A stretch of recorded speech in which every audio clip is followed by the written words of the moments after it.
Subscribe કરો બીકે news ચેનલને, પછી YouTube એપ પર બેલનું બટન દબાવો અને નિહાળો બીકે ન્યૂઝ ચેનલ।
ડીસા નગરપાલિકાની સામાન્ય સભામાં પાલિકાની કમિટીઓના ચેરમેનોની વરણી, કમિટીઓની વહેંચણીમાં સહયોગી પક્ષ ઉમેદવારોની નારાજગી।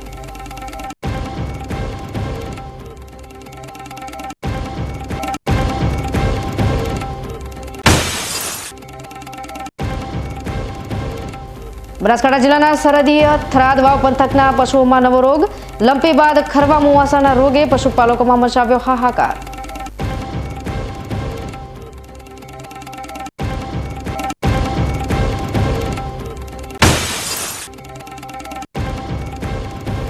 તંત્રના પાપે જોખમી મુસાફરી, શિક્ષકોએ શટલ રિક્ષામાં ગેટા બકરાની જેમ 40 બાળકોને બેસાડી કરાવી મુસાફરી।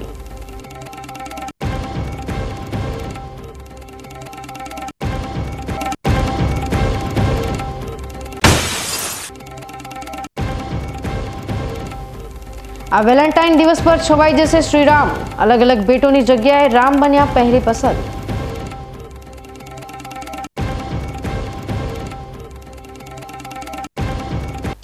હવે જોઈએ સમાચાર વિગતવાર। ડીસા નગરપાલિકાની સામાન્ય સભામાં પાલિકાની વિવિધ કમિટીઓના ચેરમેનોની વરણી કરવામાં આવી હતી, જ્યારે બોર્ડમાં ખેડૂતોના હિતને લઈ શહેરમાં લાગુ થનારી ટાઉન પ્લાનિંગ સ્કીમ રદ કરવાનો ઠરાવ કરવામાં આવ્યો હતો। સમિતિઓની રચના બાદ સભાની કાર્યવાહી પૂર્ણ થતાં કમિટીના મળનાર સભ્યોએ પોતાની નારાજગી દર્શાવી હતી। ડીસા નગરપાલિકાની સામાન્ય સભા અયોધ્યામાં ભગવાન શ્રીરામનું મંદિર નિર્માણ પામતા આભાર પ્રસ્તાવ સાથે શરૂ થઈ હતી। પાલિકા પ્રમુખ સંગીતાબેન દવેએ વિવિધ એજન્ડા પરના કામો રજૂ કરતા સભ્યોએ બહાલી આપી હતી। એજન્ડામાં મુખ્ય 2 કામોમાં શહેરમાં ટાઉન પ્લાનિંગ યોજના અંગેનો એજન્ડા આવતા પ્રમુખે ખેડૂતોના હિત માટે ટાઉન પ્લાનિંગ સ્કીમ મુલતવી રાખવાનો ઠરાવ કરવાનું જણાવતા તમામ સભ્યોએ બહાલી આપી હતી। ત્યારબાદ પાલિકાની વિવિધ સમિતિઓની રચના અંગે જિલ્લા ભાજપમાંથી વ્હીપ આવતા પ્રમુખે વ્હીપ વાંચી સંભળાવ્યો હતો, તેમજ વિવિધ 21 કમિટીઓના ચેરમેનોના નામ રજૂ કર્યા હતા, જેની સભ્યોએ બહાલી આપી હતી। આમ સામાન્ય સભા તો શાંતિપૂર્ણ રીતે પૂર્ણ થઈ હતી, પરંતુ બાદમાં સમિતિ ન મળવાથી નારાજ સભ્યોએ પ્રમુખ સમક્ષ તેમજ ભાજપના સભ્યો સમક્ષ પોતાની હૈયા વરાળ ઠાલવી અન્યાય થયો હોવાની લાગણી વ્યક્ત કરી હતી। આજે બધા જોડે ભેદભાવ કરવામાં હું બધી વાતે બધાના સાથે બધા કામ માટે આગળ ને આગળ રહેતી, જે લોકો અહીંયા આગળ જેનું મોઢું બી નહોતું જોવા મળતું એ લોકો જોડે કાં તો આલવું હતું તો ભાજપને બધા પક્ષોને સમાન આલવું હતું તો અમને લોકોને કોઈ મન દુઃખ ના થતું, અને આપ્યું અપક્ષવાળાને આપ્યું તો શું અમે લોકોએ શું પાપ કર્યું? અમે લોકોએ એટલા કામો કરાય એટલા તો ભાજપવાળાએ બી નહીં કરાય। અમારું ચાલુ નોકરી પર હું એડવોકેટ, મારું ચાલુ નોકરી પર બધું છોડીને ત્યાં બગાડીને અહીંયા આગળ કામ કરવા તો એનું શું? તો અમારા લોકોને શું કોઈ ઇજ્જત નહીં? અમારા લોકોને શું નહીં મળે? ભેદભાવ સમાજ જોડે કરવામાં આવે। અમે બીજી વાર ચૂંટાયેલા છો, તમે કઈ આશા નહીં રાખીએ? નગરપાલિકા બધા માટે છે। એ તો મારા સામે ભાજપમાં 3 જણા હાર્યા છે અને હું અપક્ષ એકલી જીતી, તો લોકોએ કઈ રીતે મને વિશ્વાસ કરીને જીતાડી હશે? હવે મારી ઈચ્છા હશે આ કાર્યવાહી, મારે તો કઈ આગળ કાર્યવાહી તો કરવાની કોઈ હતી નહીં। હું તો લોકોના કામ કરાવવા માંગતી હતી। અપક્ષમાં કોઈ લોકો અપક્ષ જોડે વિશ્વાસ કેમ રાખ્યો હશે? ભાજપ મારા સામે હારી ગયું હોય અને મારે કોઈ વિરોધ કરવાનું નહોતું અને અમારા જોડે અન્યાય કરવામાં આવ્યો, ન્યાય નહીં થયો અમારા જોડે। રાખ્યો હશે, હવે અમને તો શું ખબર। ડીસા નગરપાલિકામાં આજે 21 જેટલી સમિતિઓની ચેરમેનોની વરણી થતાં માળી સમાજના એક પણ સભ્યને સમિતિ આપવામાં આવી ન હતી, જેથી સભ્યોમાં નારાજગી જોવા મળી હતી. પાલિકામાં માળી સમાજના 5 સભ્યો ચૂંટાયેલા છે, જેમાં દીપક પઢિયારને અગાઉ દંડક બનાવાયા હતા. ત્યારબાદ આજે દેખાવ પૂરતી એક કમિટી આપવામાં આવી છે. NULMના નામની કમિટી જ્યોત્સનાબેન વિપુલભાઈ પઢિયારને આપવામાં આવી છે, જે ના બરાબર છે. આજે ડીસા નગરપાલિકામાં 2 વર્ષ બાદ બીજા ટર્મ માટે જે નગરપાલિકાઓની વિવિધ કમિટીઓની રચના હતી એ અંતર્ગત પાર્ટીએ ખૂબ સારી અને સૌને સારી રીતે કામ કરી શકે, ભારતીય જનતા પાર્ટીને આગળ લઈ જઈ શકે અને ભારતીય જનતા પાર્ટી દ્વારા ડીસા શહેરનો સારામાં સારો વિકાસ થયા માટે કમિટીઓની રચના કરી છે. હું પાર્ટીનો પણ ખૂબ જ આભારી છું કે તેઓએ મને પણ ટાઉન પ્લાનિંગ કમિટી આપી છે, જેના થકી ડીસા શહેરના વિકાસમાં હું મારું મહત્તમ યોગદાન આપી સારા કાર્ય કરી શકું તે માટે પાર્ટી મને જે તક આપી છે તે બદલ તેમનો આભાર માનું છું. સાથે સાથે ક્યાંક કંઈક વિવાદિત કંઈક વસ્તુ હશે, કંઈક કોઈ પ્રશ્ન હશે તો તેનો પણ અમે સાથે રહી સારી રીતે ઉકેલ લઈ અને ભારતીય જનતા પાર્ટી ડીસાનો સારામાં સારો વિકાસ થાય તે દિશામાં પ્રયત્ન કરીએ. આજની જનરલ સભામાં ડીસાની સુખાકારી માટે અને ડીસાના વિકાસ માટેના કામો લેવામાં આવ્યા અને આજે રોજ સાધારણ સભામાં આગલા એજન્ડાને સ્વીકારીને આગલી કમિટીઓની મુદત પૂર્ણ થતી હોવાથી નવી કમિટીઓની ભારતીય જનતા પાર્ટી દ્વારા રચના કરવામાં આવી. યાત્રાધામ અંબાજીના ગબ્બરમાં 51 શક્તિપીઠ પરિક્રમા મહોત્સવનો આજે બીજો દિવસ છે. પ્રથમ દિવસે 2,10,000 શ્રદ્ધાળુઓએ ગબ્બરની પરિક્રમા કરી હતી. આજે બીજા દિવસે ગબ્બરથી અંબાજી સુધીના માર્ગ પર જાણે માનવ સાંકળ રચાઈ હોય તેવા દ્રશ્યો જોવા મળી રહ્યા હતા. મોટી સંખ્યામાં ભક્તો પગપાળા ગબ્બર તરફ જતા જોવા મળ્યા હતા. આજે બીજા દિવસે ગબ્બર ગઢમાં પાદુકા યાત્રા યોજાઈ હતી, જેમાં અંબાજી મંદિરની મુખ્ય પાદુકા પાઠ ગબ્બર લઈ જવાઈ હતી, જ્યાં શાસ્ત્રોક્ત વિધિ પ્રમાણે પૂજા વિધિ કરાઈ હતી. આજે બીજા દિવસની યાત્રાને મગરવાડા વીરમણિભદ્રના મહંત વિજયસુરી મહારાજે કરાવી હતી. આજે પાદુકા યાત્રા સાથે વિશેષ પાલખી યાત્રા જોડાઈ હતી. મોટી સંખ્યામાં ભક્તો 2 થી 3 કિલોમીટર લાંબા પરિક્રમા પથ પર ભારે ભીડ જોવા મળી હતી. આજે નીકળેલી પાદુકાઓએ દરેક મંદિરમાં એક મૂકવામાં આવી હતી. જ્યાં 8 થી 10 મંદિરના સંકુલ છે ત્યાં મહાશક્તિ યજ્ઞ પણ થતા જોવા મળ્યા હતા, જેમાં પરિક્રમા કરી રહેલા શ્રદ્ધાળુઓએ પણ આહુતિ આપી હતી. પરિક્રમા પથ પર જય જલિયાણ સેવા કેમ્પ દ્વારા નિઃશુલ્ક અલ્પાહારની વ્યવસ્થા પણ કરવામાં આવી હતી, જેનો મોટી સંખ્યામાં ભક્તોએ લાભ લીધો હતો. જોકે માતાજીની પાદુકા લઈ નીકળેલા ભાદરવી પૂનમિયા સંઘના પ્રમુખે પણ પ્રથમ વખત લાહવો મળતા ખુશી વ્યક્ત કરી હતી. જ્યારે પ્રથમ દિવસ શાંતિપૂર્ણ રીતે લોકો પરિક્રમા કરી તેની બાબતે જિલ્લા કલેક્ટરે પણ સુખદ ગણાવી હતી. આજની યાત્રા પ્રસ્થાન કરાવનાર મહંત વિજયસુરી મહારાજે આ 51 શક્તિપીઠોના પ્રણેતા વડાપ્રધાન નરેન્દ્ર મોદીનો આભાર માન્યો હતો. બોલો શ્રી અંબે માત કી જય. ભાદરવી પૂનમિયા સંઘ સેવા ટ્રસ્ટે આજે આ 5 દિવસનો જે પરિક્રમા કાર્યક્રમ રાખેલો છે એમાં અમારા ટ્રસ્ટને જે આ પાદુકા યાત્રાનો જે લાભ મળ્યો છે એ બદલ સમગ્ર ગુજરાત રાજ્યના જે સંઘોનું ટ્રસ્ટ છે એ ખૂબ આનંદ અનુભવે છે. જગત જનની જગદંબાને પ્રાર્થના કરીએ છીએ કે તમામ સંઘો માઈ ભક્તોને આ રીતે પ્રેરણા મળતી રહે અને સતત આ પરિક્રમામાં સાથ સહકાર આપતા રહે.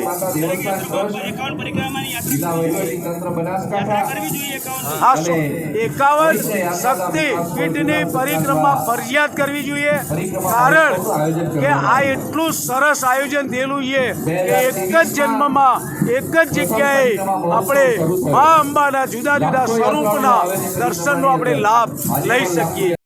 કાલથી જે અંબાજી ખાતે પરિક્રમા મહોત્સવની શરૂઆત કરવામાં આવી છે. કાલના દિવસમાં 2 લાખથી પણ વધારે લોકોએ પરિક્રમામાં ભાગ લીધું હતું અને આજે પણ ખૂબ મોટી સંખ્યામાં લોકો અહીંયા આવી રહ્યા છે. લોકોને અવર જવર અને એમના રહેવા જમવા તમામ પ્રકારની વ્યવસ્થા મંદિર અને યાત્રાધામ બોર્ડ દ્વારા કરવામાં આવ્યું છે. આજે પાદુકા યાત્રા છે જે ભાદરવી પૂનમિયા સંઘના સહયોગથી આયોજન કરવામાં આવેલ છે અને કાલે ધ્વજાયાત્રા, પછી પરમ દિવસે મશાલ યાત્રા અને છેલ્લા દિવસે મંત્રોત્સવ આ પ્રકારનું આયોજન બાકી છે. સાથે સાંજે સાંસ્કૃતિક કાર્યક્રમ યોજાઈ રહ્યો છે. તો હું બધા માઈ ભક્તોને અપીલ કરું છું કે એની અંદર આવીને હિસ્સો લે. સાથે જે પ્રકારે આજુબાજુના વિસ્તારમાં ખાસ કરીને આદિવાસી ભાઈ બહેનોએ અહીંયા આવીને પોતાની ટ્રેડિશનલ પ્રમાણે પણ અહીંયા સહભાગ લીધું છે, એનાથી અમારો પણ ઉત્સાહ ખૂબ વધ્યો છે. આપણા ભારતીય સંસ્કૃતિના અંદર એક અદ્ભુત જેને વસ્તુ કહી શકીએ ત્યારે માં આદ્યશક્તિ અંબાનો આજે યાત્રાધામ છે. આ યાત્રાધામને અંદર વર્ષોથી લોકો અહીંયા દર્શન કરવા માટે આવે છે, પણ છેલ્લા ઘણા વર્ષોથી એક દીર્ઘદ્રષ્ટા વ્યક્તિ આપણને ગુજરાતને મળ્યા અને એ દીર્ઘદ્રષ્ટા વ્યક્તિએ નરેન્દ્રભાઈ મોદી સાહેબે જ્યારે એમને પોતાનું વિઝન એકદમ નક્કી કર્યું કે ભાઈ આ મારા અંબાજીની અંદર કદાચ 51 શક્તિપીઠોનું નિર્માણ કઈ રીતે કરી શકો. એમને 51 શક્તિપીઠોનું દ્રષ્ટિ નજરમાં લીધો અને 51 શક્તિ દ્રષ્ટિ લે અને 51 શક્તિપીઠોનું નિર્માણ કરવામાં આવ્યું છે. એ 51 શક્તિપીઠો એ આપણા સનાતન ધર્મની માં કહેવાય, જેમ હૃદય કહેવાય છે આપણો, એ હૃદયની અંદર એની જેમ સ્થાપના કરવામાં આવી છે. અને જે પણ લોકોને કદાચ દર્શન 51 શક્તિપીઠોના ન કરી શકે એ લોકો પણ જો અહીંયા આવે અને એક સાથે એની જો પરિક્રમા કરે અને એ પરિક્રમાના અંદર એમને 51 શક્તિપીઠોને જે દર્શન થતા હોય અને તમે જ્યારે આજ બીજો દિવસ છે આ યાત્રાનો, આ બીજા દિવસે યાત્રાના અંદર પણ તમે જુઓ યાત્રિકોનો જે ભાવ અને ઉલ્લાસ એટલો બધો વ્યક્ત કરી રહ્યા છે કે એ ભાવ ઉલ્લાસથી 51 શક્તિપીઠોની અંદર એક શક્તિપીઠ ઉપર જ્યારે તમે જશો તે વખતે તમને મનની અંદર થશે, તમે જ્યાં દર્શન કરવા માટે ઊભા રહો, આંખ બંધ કરો ત્યારે તમે 51 જે શક્તિપીઠ ઉપર તમે જાઓ એ શક્તિપીઠોનું તમને આ દર્શન થાય છે. એવી સુંદર આ ગુજરાત સરકારે ઘણા વર્ષોથી જે આ વ્યવસ્થા અને અમારા દીર્ઘદ્રષ્ટા અત્યારે જો વેવડદાર અમારા કલેક્ટરશ્રી એ પણ બનાસકાંઠાના કલેક્ટરશ્રી એટલું દીર્ઘદ્રષ્ટાથી આખું જો ડેકોરેશન તમે જોઈ શકો છો અને એક વસ્તુને ઉપર એક નાની વસ્તુને રાખે અને આ દેખે છે એ આપણા સનાતન ધર્મની એક બહુ જાહોજલાલી છે. અને અત્યારે સનાતન ધર્મનો ઉદય થઈ રહ્યો છે. 70 વર્ષની અંદર આપણે સનાતન ધર્મની અંદર જીવીએ છીએ એવું અમે પ્રતીતિ થઈ રહ્યું છે. ખૂબ માં ભગવતી અંબા સૌને શક્તિ આપે અને આ દેશની ધુરા જે રીતે અત્યારે ચાલે રહે છે એ અખંડ રીતે ચાલે એવી માં અંબાને પ્રાર્થના કરીએ છીએ. થરાદના નવા રામજી મંદિર ખાતે આવેલ શિવ મંદિરનો જીર્ણોદ્ધાર કરવાનો હોય અને નવીન મંદિર બનાવવા માટે શાસ્ત્રી હિતેશભાઈ લવાણાવાળા તેમજ પંડિતો દ્વારા શાસ્ત્રોક્ત વિધિપૂર્વ મંત્રોચ્ચાર સાથે શિલાપૂજન કરાયું હતું. થરાદની મુખ્ય બજારમાં આવેલ નવા રામજી મંદિરની પ્રાણ પ્રતિષ્ઠા મહોત્સવ ગત રામનવમીના દિવસે થયું હતું, પરંતુ રામજી મંદિરમાં આવેલ શિવનું મંદિર ઘણા સમયથી જર્જરિત હાલતમાં હતું, જેનો જીર્ણોદ્ધાર શ્રી રામ સેવા સમિતિ દ્વારા કરવામાં આવનાર હોય અને આજે શિવ મંદિરનું શિલાપૂજન શાસ્ત્રી હિતેશભાઈ ત્રિવેદી અને પંડિતો દ્વારા શાસ્ત્રોક્ત વિધિ પ્રમાણે કરવામાં આવ્યું હતું, જેમાં આ પ્રસંગે શ્રી રામ સેવા સમિતિના પ્રમુખ જગદીશસિંહ પરમાર તથા સમિતિના સદસ્યો ઉપસ્થિત રહ્યા હતા. શિવ મંદિરનું શિલાપૂજન શ્રી રામ સેવા સમિતિના પ્રમુખ જગદીશસિંહ પરમાર, હાજાજી રાજપૂત સહિતના સભ્યોના હાથે શિલાપૂજન કરવામાં આવ્યું હતું. નવા રામજી મંદિરમાં આવેલ શિવ મંદિરને નવું બનાવવા માટેનો તમામ ખર્ચ થરાદ નવા રામજી મંદિરમાં શ્રી રામ સેવા સમિતિના સભ્યો દ્વારા ઉપાડવામાં આવ્યો છે. ડીસામાં આવેલી એર સ્ટ્રીપ પર આજે ઘણા લાંબા સમય બાદ કોઈ એરક્રાફ્ટ મંડરાતું નજરે પડ્યું હતું. આજે બપોરના 12 વાગ્યા આસપાસ પશ્ચિમ દિશા તરફથી આવેલું આ એરક્રાફ્ટ પ્રથમ નજરે ઇન્ડિયન એરફોર્સનું AN-32 હોવાનું જણાયું હતું. ડીસા એરપોર્ટ નજીક પહોંચ્યા બાદ આ એરક્રાફ્ટ દ્વારા ડીસા એરપોર્ટના 3 ચક્કર લગાવવામાં આવ્યા હતા.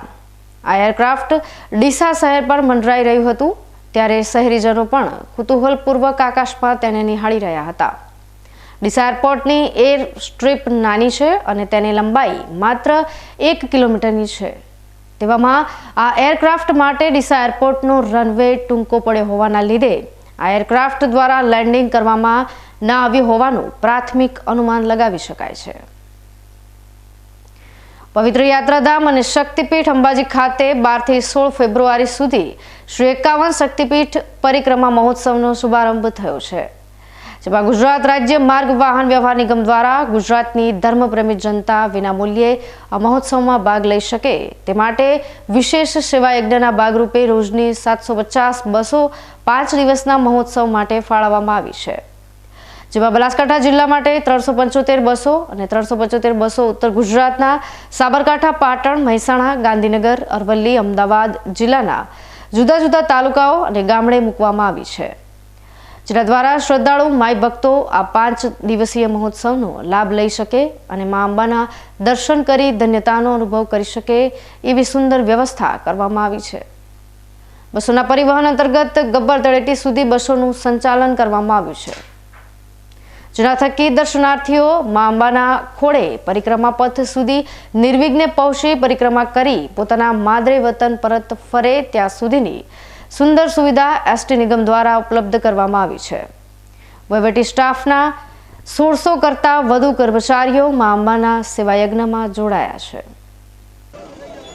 અંબાજી ખાતે વિશ્વ પ્રસિદ્ધ ભાદરવી પૂનમનો મહામેળો, એની સાથે સાથે જિલ્લા વહીવટીતંત્ર દ્વારા છેલ્લા 2 વર્ષથી શરૂ કરવામાં આવેલ 51 શક્તિપીઠ પરિક્રમા, આ બંને મેળાઓનું ખૂબ જ મહત્ત્વ વધી ગયું છે. પુષ્કળ પ્રમાણમાં મોટી સંખ્યામાં શ્રદ્ધાળુઓ અહીંયા પધારી રહ્યા છે. દર વર્ષની માફક આ વખતે પણ સરકારશ્રી દ્વારા અને પ્રવાસન વિભાગ દ્વારા, જિલ્લા વહીવટીતંત્ર દ્વારા આ વર્ષે પણ 750 બસોનું વિના મૂલ્યે સેવા આપી અને મુસાફર જનતા યાને કે શ્રદ્ધાળુઓ માટે આ સેવા પૂરી પાડી રહી છે. બનાસકાંઠા જિલ્લામાંથી 375 વાહનો આપણે મોટી સંખ્યામાં ફાળવવામાં આવે છે. એની સાથે સાથે સાબરકાંઠા, અરવલ્લી, અમદાવાદ, ગાંધીનગર, પાટણ, મહેસાણા આ બધા જિલ્લાઓમાંથી પણ મુસાફરો, યાત્રાળુઓ માટે મોટા પ્રમાણમાં સરકારશ્રી દ્વારા બસની વ્યવસ્થા પૂરી પાડવામાં આવેલ છે. ગઈકાલનો 12 તારીખનો આપણે એવરેજ લઈએ તો પર બસ 60 જેટલો મુસાફર, એટલે ટોટલ 45 થી 47 હજાર મુસાફરોએ આનો લાભ લીધો છે. મુસાફરોમાં વૃદ્ધો હોય, નાના બાળકો હોય, અપંગ માણસો હોય, આ બધા તકલીફવાળા માણસો માટે ગબ્બરથી આરટીઓ સર્કલ સુધી. હવે સમય થયો છે વિરામનો. વિરામ બાદ જોઈશું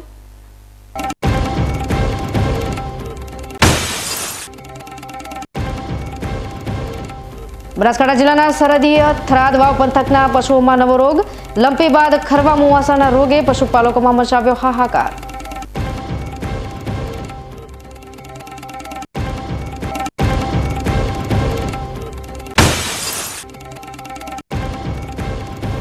તંત્રના પાપે જોખમી મુસાફરી. શિક્ષકોએ શટલ રિક્ષામાં ગેટા બકરાની જેમ 40 બાળકોને બેસાડી કરાવી મુસાફરી.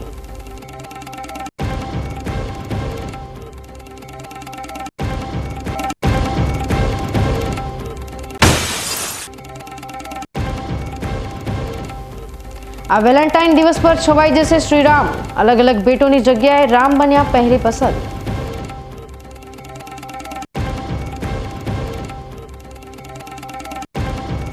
તો જોતા રહો બીકે ન્યૂઝ ચેનલ.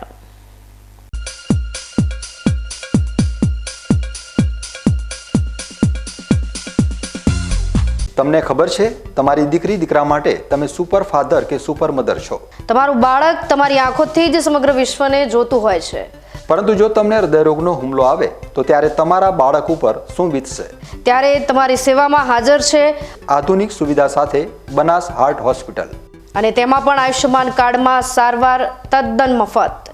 આયુષ્યમાન કાર્ડની સુવિધા ઉપલબ્ધ. ઉત્તર ગુજરાતની પ્રથમ અતિ આધુનિક હાર્ટ હોસ્પિટલ. પારિવારિક સ્ટાફની સેવા એવી કે ઘરના માહોલની પણ ગરજ સારે. 24 કલાક હૃદયની સારવાર ઉપલબ્ધ. હોસ્પિટલનું પૂરું સરનામું.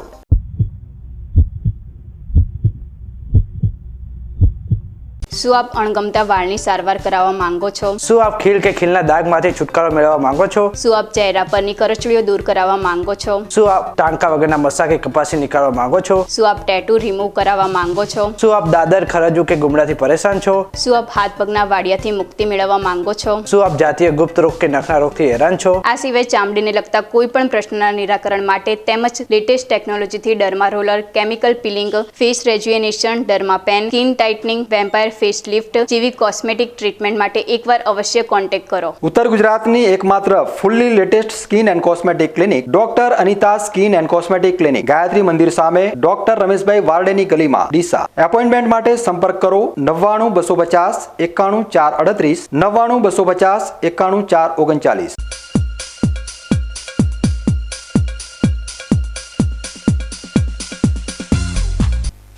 વિરામ બાદ આપનું સ્વાગત છે વધુ સમાચારોમાં. બનાસકાંઠા જિલ્લાના સરહદીય થરાદ અને વાવ પંથકમાં લંપી બાદ ખરવા મુવાસાના રોગે પશુપાલકોમાં હાહાકાર મચાવી દીધો છે. પંથકમાં ગામે ગામ પશુઓના મોત નિપજતા પશુપાલકોના માથે આબ ફાટ્યા જેવી સ્થિતિ ઊભી થઈ છે. પશુપાલકોના પશુઓ મોતને ભેટતા મુખ્ય પશુપાલનના વ્યવસાય પર નિર્ભર આ વિસ્તારના પશુપાલકોને મસમોટું નુકસાન ભોગવવાનો વારો આવ્યો છે. જોકે હવે મોડે મોડે જાગેલું બનાસકાંઠાનું પશુપાલન વિભાગ રસીકરણના દાવાઓ તો કરી રહ્યું છે, પરંતુ ગંભીર સ્થિતિ સમયે તંત્ર ન જાગતા પશુપાલકોમાં રોષ ભભૂક્યો છે. બનાસકાંઠા જિલ્લો મુખ્યત્વે ખેતી અને પશુપાલનને વરેલો જિલ્લો છે.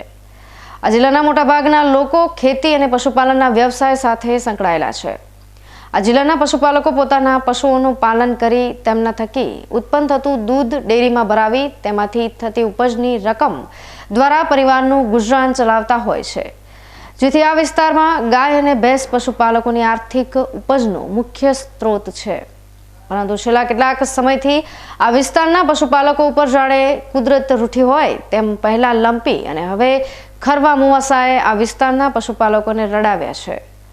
થોડા સમય અગાઉ આવેલા લંપી નામના રોગમાં આ વિસ્તારના અનેક પશુઓ સપડાયા હતા અને તેમાંથી મોટાભાગના પશુઓના મોત નીપજ્યા હતા.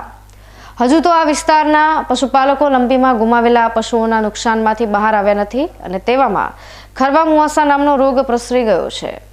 જોકે વર્તમાન સમયમાં થરાદ પંથકમાં આ રોગ એવો પ્રસર્યો છે કે જાણે ફરી લંપી કરતા પણ કપરી પરિસ્થિતિ આ વિસ્તારમાં ઊભી કરી દીધી છે.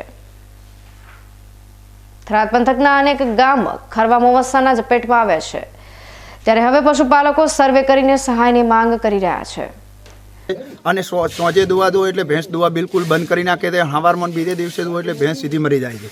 બાકી અમને કોઈ અત્યારના પૂરેપૂરી ડૉક્ટરોની સેવા છે, પણ પહેલાં મને કોઈ સેવા મળેલી નથી. બાકી હાલમાં રસીકરણ પણ ચાલુ છે અને મિનિમમ અમારા જેટા ગામની અંદર 300 થી 350 પશુઓનો પણ મોત થયેલ છે. અને બાકી દૂધ તો ઓછામાં ઓછું મિનિમમ અત્યારે 2500 થી 3000 લીટર પણ કમ થઈ ગયું છે. જે પ્રકારે આપના કેટલા પશુઓ? અમારા પશુઓ ચાર મરી ગયેલ છે. અમારા ગામમાં એક જ વ્યક્તિને મહાદેવાભાઈ ગણેશાભાઈને 10 પશુ મરેલ છે અને હીરાભાઈ રૂપસીભાઈને 9 પશુ મરેલ છે. તો પશુપાલન વિભાગ અત્યારે આંકડા દેખવા દો તો ખેડૂતો પાસે કંઈ બચ્યું જ નથી. ખેડૂત માલ અત્યારે પશુપાલનનો અમારો ધંધો છે અને દરરોજ અમારે ડેરી ઉપર તો અમારી રોજી રોટી છે. એ સિવાય અમારો કોઈ બીજો ધંધો પણ નથી.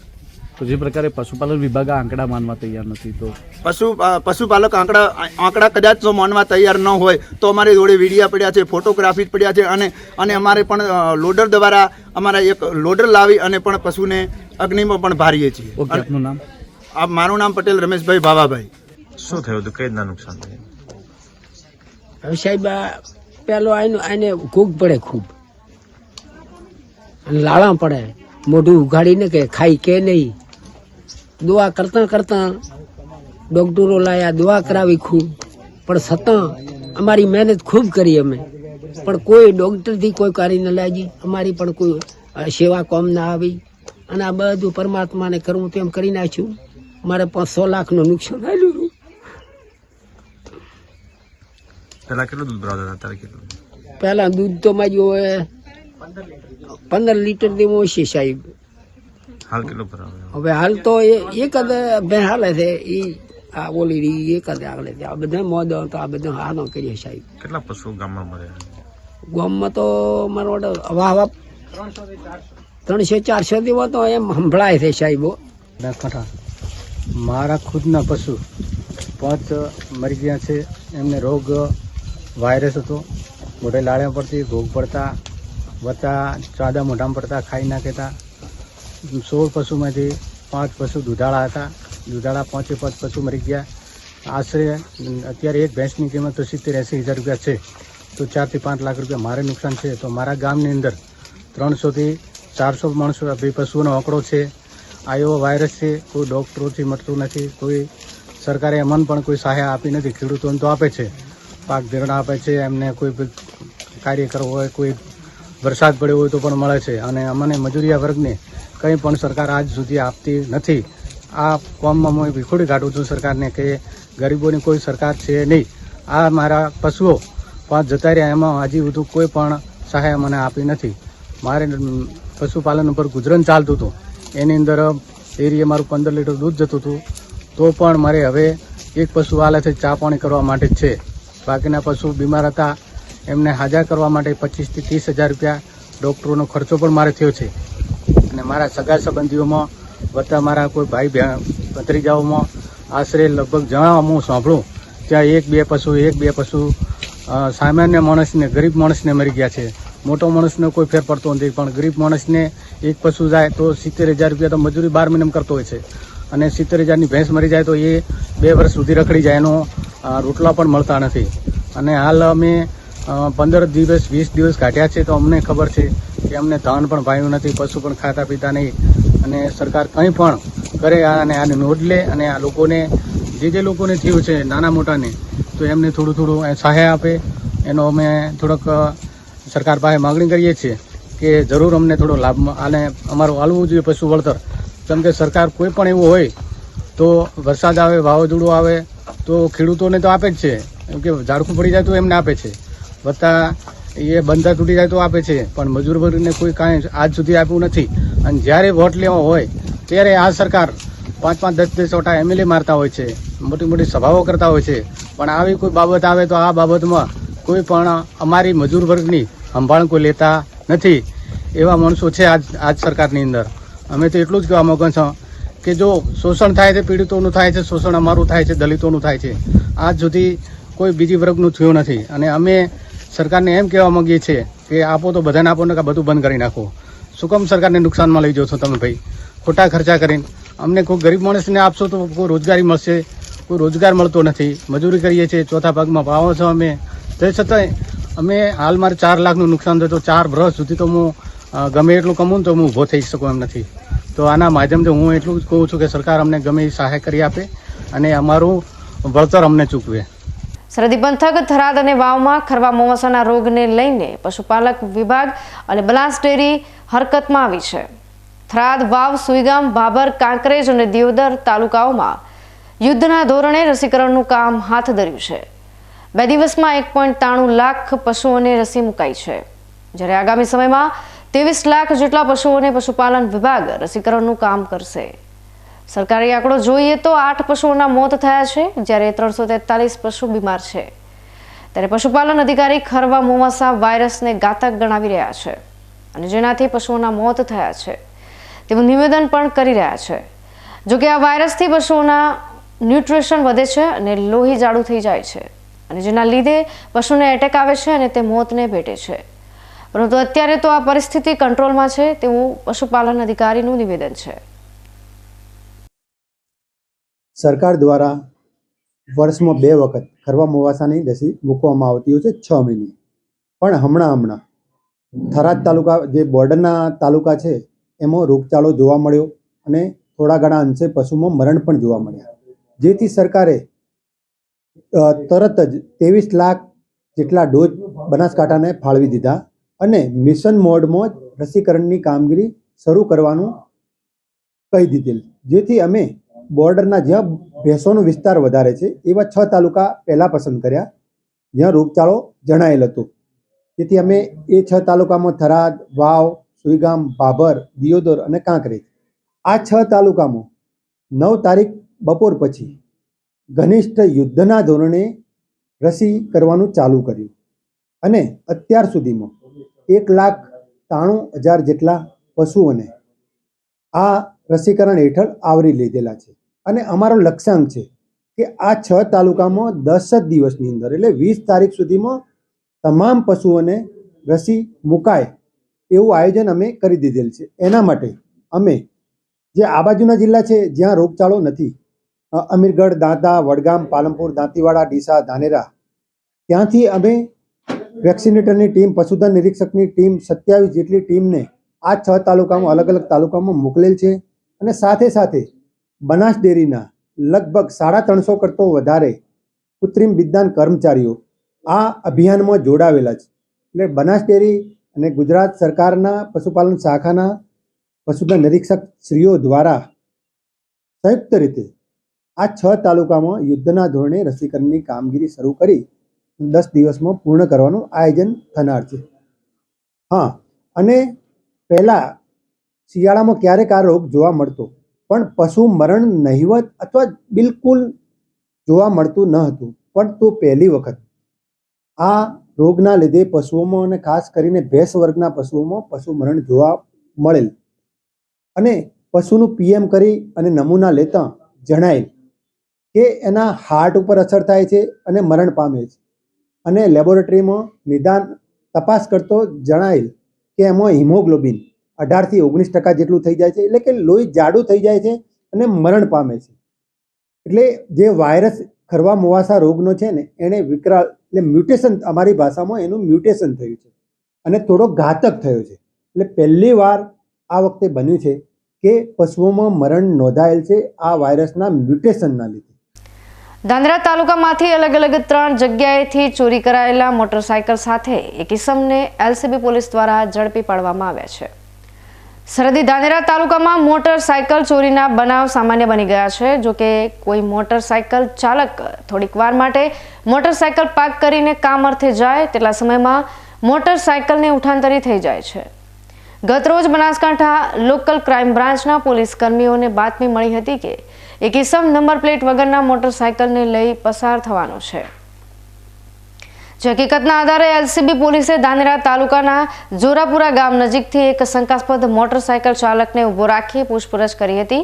પોલીસની ઉલટ તપાસ સંતોષકારક જવાબ ના આપતા એલસીબી પોલીસે ઈસમની અટકાયત કરી હતી અને આખરે ઈસમે ધાનેરા વિસ્તારમાંથી 3 મોટરસાયકલ ચોરી કર્યા હોવાની કબૂલાત કરી હતી.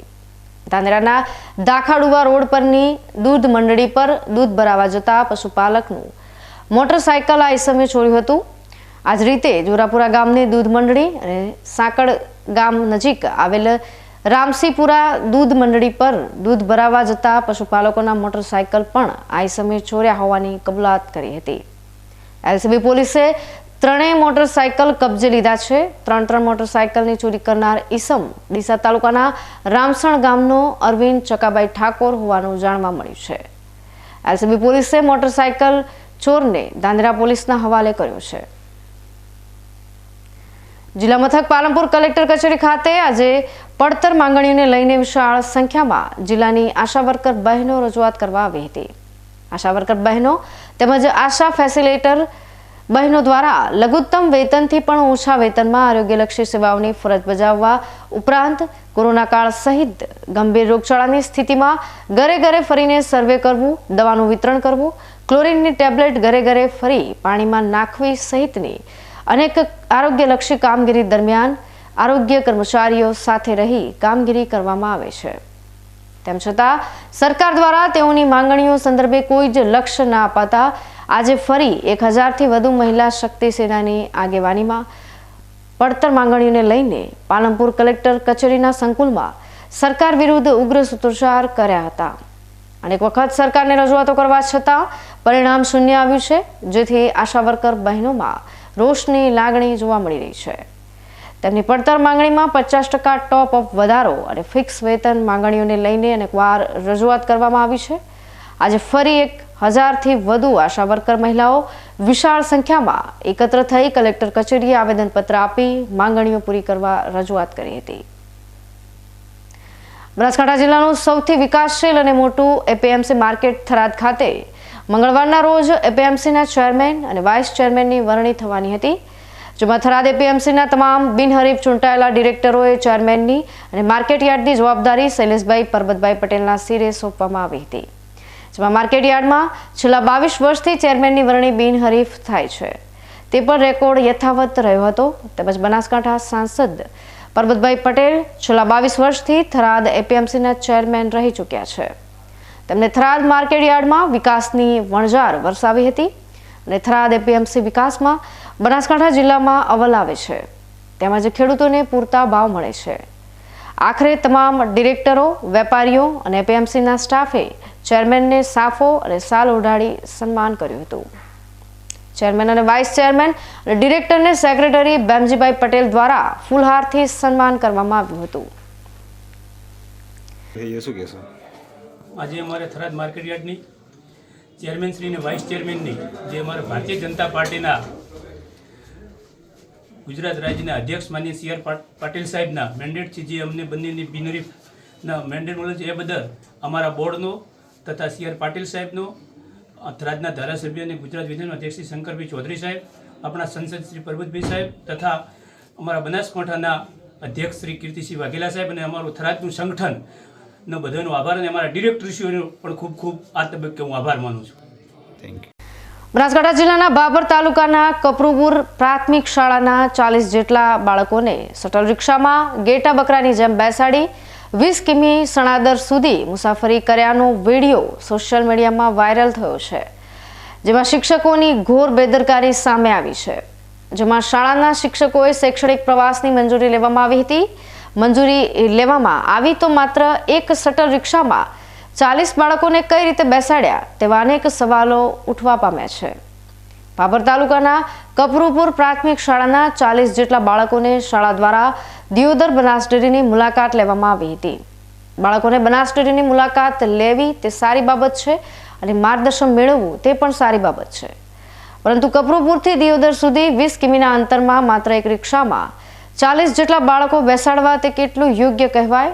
તમામ બાળકોને બેસવાની જગ્યા તો દૂર રહી પરંતુ સરખી રીતે ઊભા પણ નતા રહી શકતા. જેમાં ખીચોખીચ પ્રાથમિક શાળાના બાળકોને ભરી મુસાફરી કરાવી હતી, જેનો વિડીયો પણ સોશિયલ મીડિયામાં વાયરલ થયો છે. જો આવા સમયે કોઈ દુર્ઘટના સર્જાય તો જવાબદારી કોની તે પણ એક મોટો પ્રશ્ન છે. બીજી તરફ પ્રાથમિક શાળાના શિક્ષકો દ્વારા શૈક્ષણિક પ્રવાસની મંજૂરી પણ લેવામાં આવી નથી. હવે બેદરકારી દાખવનાર જવાબદાર શિક્ષકો સામે કાર્યવાહી કરાય તેવી માંગ ઉઠી છે. અકસ્માત કે કોઈ મોટી દુર્ઘટના ના સર્જાય તે માટે શિક્ષકોએ બાળકોને સલામત સવારી કરવા માર્ગદર્શન આપવાનું હોય છે. પરંતુ સોશિયલ મીડિયામાં વાયરલ થયેલા વિડીયોમાં 40 જેટલા બાળકોને ગેટા બકરાની જેમ ભરી ખુદ શિક્ષકો પણ જોખમી મુસાફરી કરી રહ્યા છે. આજે નગરપાલિકાની સામાન્ય સભામાં શહેરમાં ટાઉન પ્લાનિંગ સ્કીમ અંગેનો એજન્ડા નગરપાલિકા પ્રમુખે ખેડૂતોના હિતમાં મુલતવી રાખવાનો ઠરાવ બોર્ડમાં પસાર કર્યો હતો, જે બાબતે તમામ સભ્યોએ બહાલી આપી હતી. ત્યારબાદ ખેડૂતો નગરપાલિકા પ્રમુખને મળ્યા હતા અને તેમનો ટાઉન પ્લાનિંગ સ્કીમને સ્થગિત કરવાના નિર્ણય બાબતે ખુશી વ્યક્ત કરી હતી. અમારે ટીપી રોડ જોતો નથી, બરોબર. સંગીતાબેનની વાત કરી કે અમારે રોડ નથી જોતો, રદ કરવાની વાત થઈ છે, રદ કરશે. અમારે રાજપુર ખાતામાં ટીપી જોતો નહીં. અમારે નાની જગ્યાઓ છે, વીઘો જગ્યા છે, બરાબર. છોકરાને પલોટીને પણ છે. અમારે ટીપી જોતો નથી, એના માટે રદ કરજો. અમારે કોઈ સરકારનો વિરોધ નથી, કોઈ પક્ષનો વિરોધ નથી. અમારે રોડ જોતો નથી. અમારે આજે ખેડૂતો અહીં કણ આવ્યા હતા, એમની અમે વાત સાંભળી અને જે આપણે ટીપી સ્કીમવાળું હતું એનો અમે પૂર્ણ વિચારણા કરીને ફરી એ કામ જોશું. હવે ફરી સમય થયો છે વિરામનો. વિરામ બાદ જોઈશું.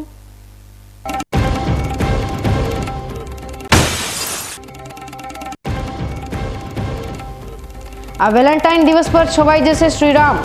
અલગ અલગ ભેટોની જગ્યાએ રામ બન્યા પહેલી પસંદ.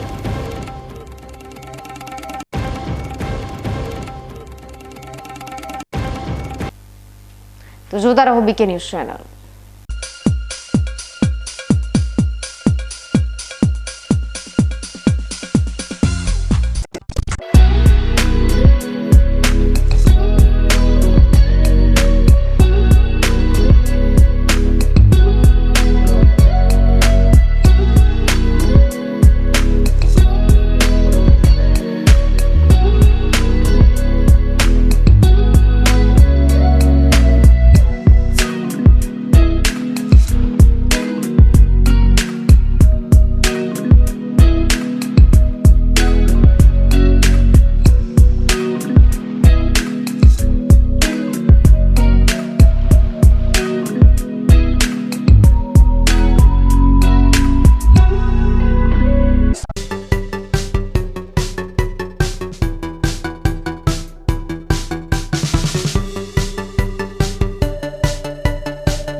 વિરામ બાદ આપનું સ્વાગત છે વધુ સમાચારોમાં.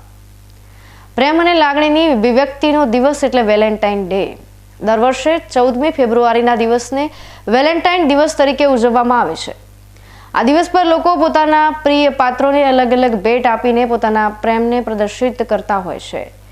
ત્યારે આ વર્ષે વેલેન્ટાઇન દિવસ પર ભગવાન શ્રીરામ છવાઈ જશે. આ વર્ષે વેલેન્ટાઇન દિવસ પર લોકો ભગવાન શ્રીરામની મૂર્તિ કે પ્રતિમાની ભેટ પર પ્રથમ પસંદગી ઉતારી રહ્યા છે. વેલેન્ટાઇન દિવસને હવે ગણતરીના કલાકો બાકી રહ્યા છે. વર્ષમાં એકવાર આવતા આ દિવસ પર લોકો પોતાના પ્રેમ અને લાગણીને જાહેર કરવા માટે પોતાના પ્રિય પાત્રોને અલગ અલગ ભેટ આપતા હોય છે. પશ્ચિમી સંસ્કૃતિના આ તહેવાર પર લોકો ગુલાબ, ટેડીબિયર, ગ્રીટિંગ કાર્ડ જેવી અનેક વસ્તુઓની ખરીદી કરવા માટે બજારોમાં ઉમટી પડે છે. પરંતુ આ વર્ષે 22મી જાન્યુઆરીના દિવસે અયોધ્યામાં ભગવાન શ્રીરામની પ્રાણ પ્રતિષ્ઠા થયા બાદ સમગ્ર દેશ રામમય બની ગયો છે. અને આ વખતે વેલેન્ટાઇન દિવસ પર લોકો પોતાના પ્રિય પાત્રોને અલગ અલગ ભેટ આપવાને બદલે ભગવાન રામની મૂર્તિ અને ફોટો ફ્રેમ પણ પોતાની પહેલી પસંદગી ઉતારી રહ્યા છે. ગિફ્ટ આર્ટિકલના વેપારીઓ પણ કબૂલી રહ્યા છે કે આ વર્ષે વેલેન્ટાઇન દિવસ પર લોકો અન્ય વસ્તુની ખરીદી કરવાને બદલે ભગવાન શ્રીરામની ફોટો ફ્રેમ અને તેમની મૂર્તિની વધારે ખરીદી કરી રહ્યા છે. તમે જોઈ રહ્યા છો કે આજ વેલેન્ટાઇન ડેની ઉજવણી બસ નજીક દિવસોમાં આવી રહી છે. અત્યારે અમુક ડે પતી પણ ગયા છે અને છેલ્લું દિવસ છે જે વેલેન્ટાઇન ડે 14 તારીખે જે ઉજવવામાં આવે છે.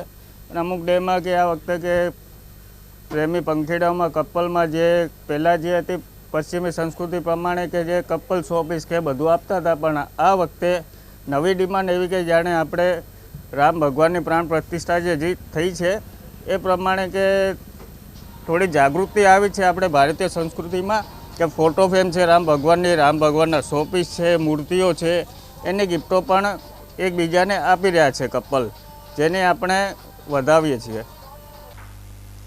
વેલેન્ટાઇન દિવસ પશ્ચિમી સંસ્કૃતિનો તહેવાર છે. જે રીતે દેશમાં પશ્ચિમી સંસ્કૃતિનું ચલણ છેલ્લા ઘણા સમયથી વધી રહ્યું છે, તેમ તેમ વેલેન્ટાઇન દિવસની પણ ઉજવણી વધવા માંડી હતી. પરંતુ અયોધ્યામાં રામ મંદિરની સ્થાપના બાદ દેશમાં એકવાર ફરી ભારતીય સંસ્કૃતિ ઉજાગર થતી હોય તેવું જોવા મળી રહ્યું છે. અને લોકો પશ્ચિમી તહેવારોને પણ ભારતીય અંદાજથી ઉજવવા માંડ્યા છે. ન્યૂઝ બુલેટિન સમાપ્ત કરતા પહેલા હેડલાઇન્સ ફરી એકવાર.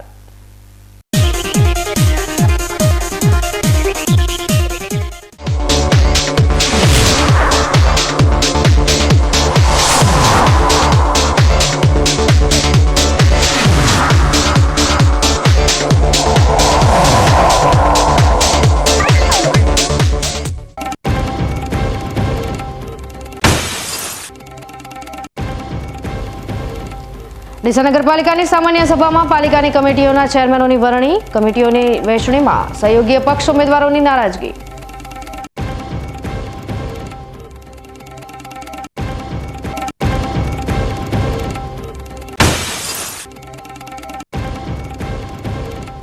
બનાસકાંઠા જિલ્લાના સરહદીય થરાદ વાવ પંથકના પશુઓમાં નવો રોગ.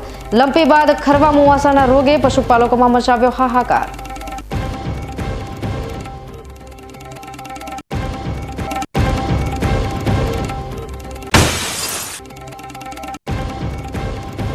તંત્રના પાપે જોખમી મુસાફરી. શિક્ષકોએ શટલ રિક્ષામાં ગેટા બકરાની જેમ 40 બાળકોને બેસાડી કરાવી મુસાફરી.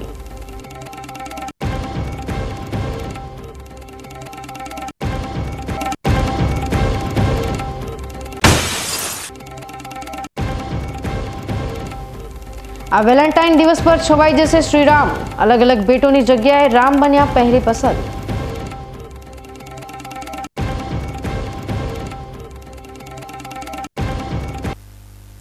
તો આ હતા આજના સમાચારો. નવા સમાચાર સાથે ફરી મળીશું. ત્યાં સુધી રજા આપશો. નમસ્કાર.